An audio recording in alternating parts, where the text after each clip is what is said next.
Ma'asyiral muslimin rahimakumullah,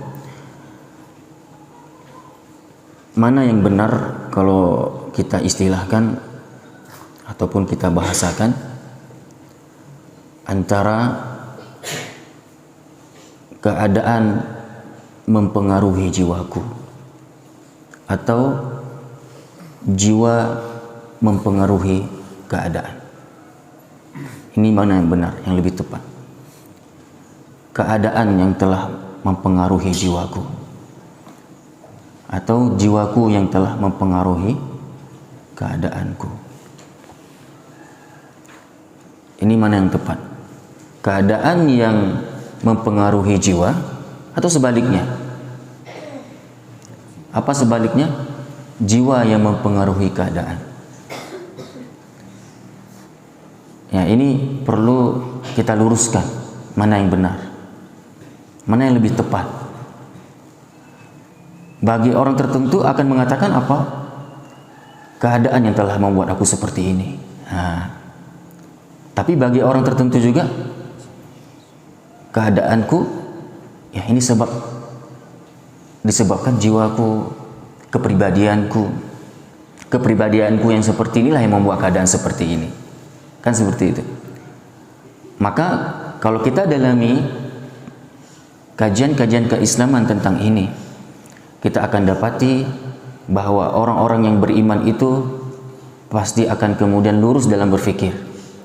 Di antara buah lurusnya fikiran seseorang itu adalah dari kalangan kaum mukminin, pastinya dia akan mengatakan bahwa segala keadaan itu tergantung kepada jiwanya. Jiwa itu yang nanti bagaimana menyikapi keadaan itu. Tidak ada hubungan jiwa itu terbentuk ataupun juga misalnya terpengaruhi karena keadaan sehingga dia jadi seperti ini. Kenapa? Keadaan yang sudah seperti itu.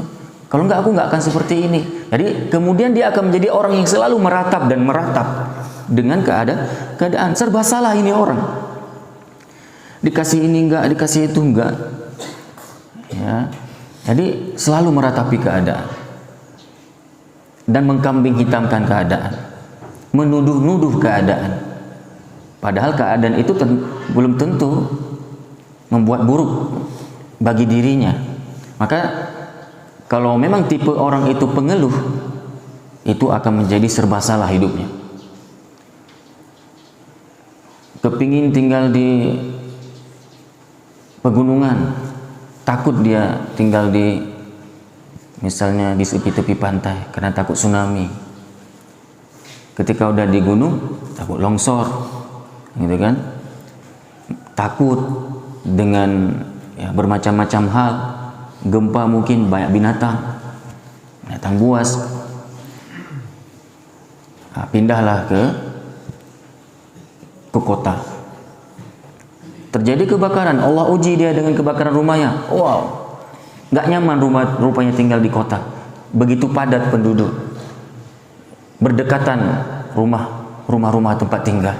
Gara-gara rumah si fulan tabung gasnya itu meledak, rumah-rumah saya pun harus kebakar. Nggak nyaman juga rupanya dia tinggal di kota. Tinggal di desa, wah sulit sekali di desa. Keadaannya serba kurang, apoteknya jauh, rumah sakit jauh. Jadi serba salah. Dimanapun dia berada, dia akan mengeluh. Hujan Allah turunkan, dia mengeluh. Hujan aja melulu, nggak bisa kerja, nggak bisa jualan. Kan jadi basi dagangan kita ini, gara-gara nggak ada pelanggan. Udah mulai. Dikasih terik matahari, itu pun, wah kenapa panas sekali.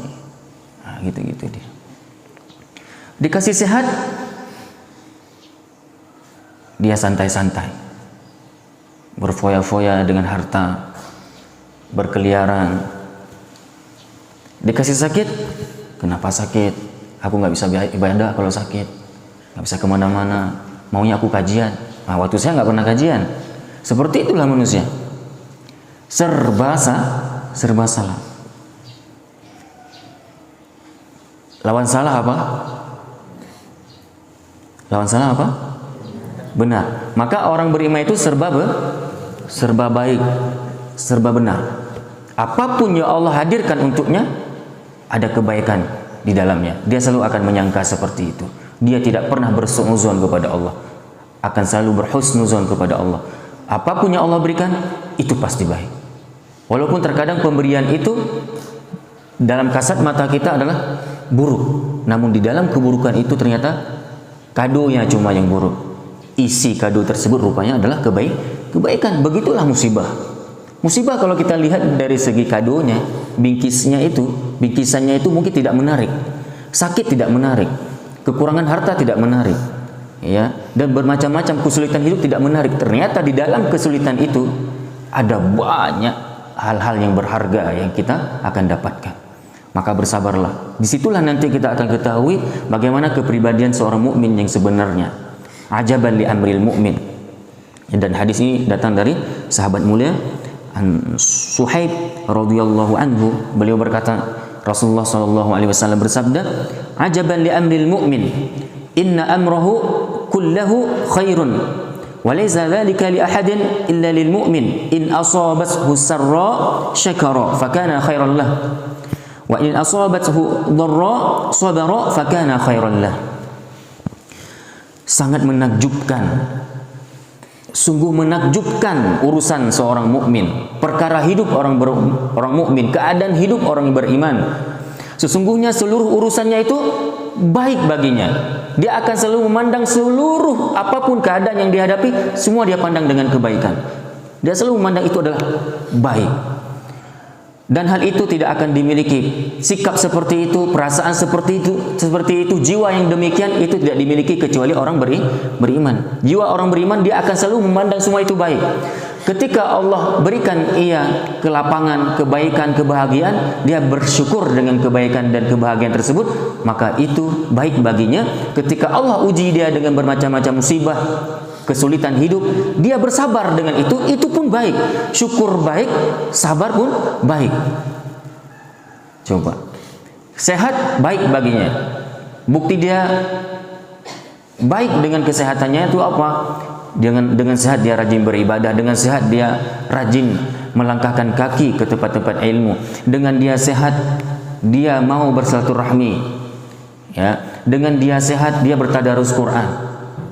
Baik, syukur dia buktikan rasa syukurnya itu dengan ketaatannya kepada Allah Subhanahu wa taala. Hari demi hari selalu ada peningkatan ibadah. Itu bukti seseorang bersyukur kepada Allah. Itu baik baginya. Dikasih musibah baik juga. Dengan musibah dia merenung, ya, akan menjadikan pengguguran dosa. Dia akan berpikir seperti itu. Dengan musibah maka aku akan lebih dekat kepada Allah dengan memperbanyak zikir.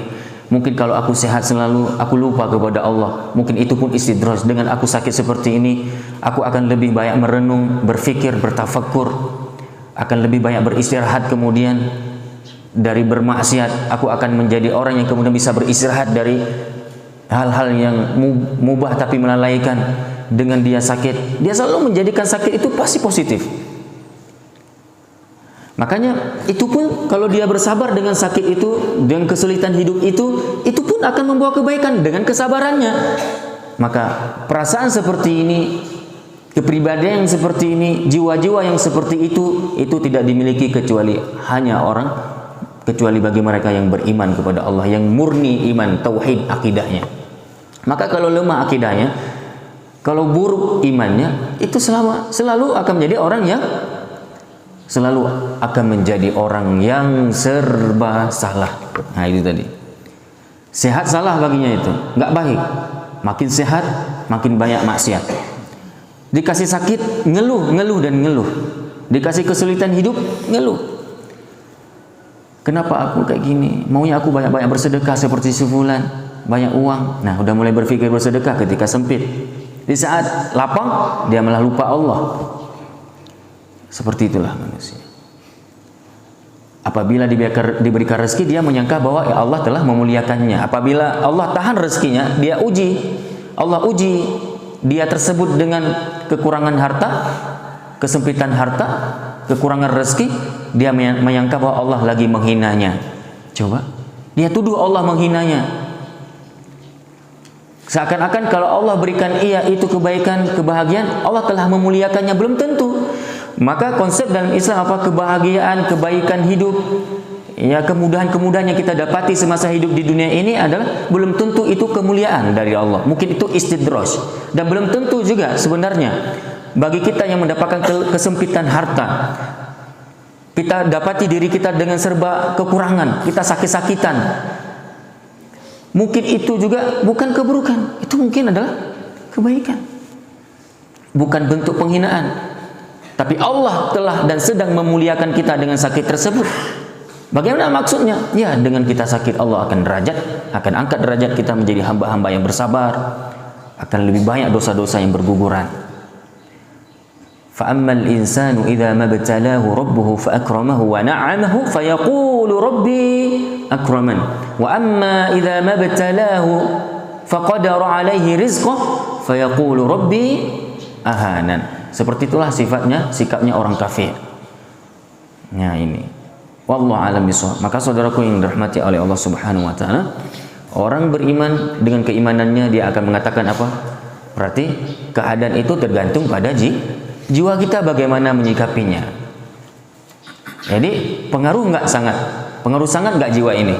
Ya, jiwa kita baik, maka semua akan kita pandang baik. Kalau jiwa kita nggak bagus, nggak baik, maka kita akan mengatakan apa? Kita akan meratap selalu keadaan seperti ini, maka aku seperti ini. Kenapa malas ngaji? Ya, lihatlah, aku kan jualan. Nah, udah meratapi keadaan, aku kan sibuk. Kalau aku ngaji, siapa yang jaga kedai misalnya? Ini kan lagi musim ngutip, takutnya kan busuk nanti kopi di pohon. Nah, udah mulai meratapi keadaan. Kenapa kamu malah seperti ini? Ya emang kayak gini, orang tua aku nggak pernah ngajarin aku disiplin. Ada nuduh-nuduh orang tua. Kenapa kamu nggak semangat belajar? Teman, dia selalu buat aku lalai. Nah, dia selalu keadaan yang dia ratapi. Ya, kenapa selalu dia tuduh keadaan. Dia selalu memfitnah keadaan. Bagi yang berjiwa benar, maka dia akan mengatakan, enggak, ini adalah takdir Allah, semua itu baik, alhamdulillah ala kulli hal. Itu orang beriman. Dia akan bersyukur dari setiap apapun yang dia dapatkan dari Allah Subhanahu wa taala. Nah, demikian yang bisa kita sampaikan. Maka jadilah muslim yang mukmin, muslim yang kuat imannya, yang akan memandang segala apapun yang hadir dalam hidupnya itulah semua kebaikan, dan jadikanlah semua itu kebaikan.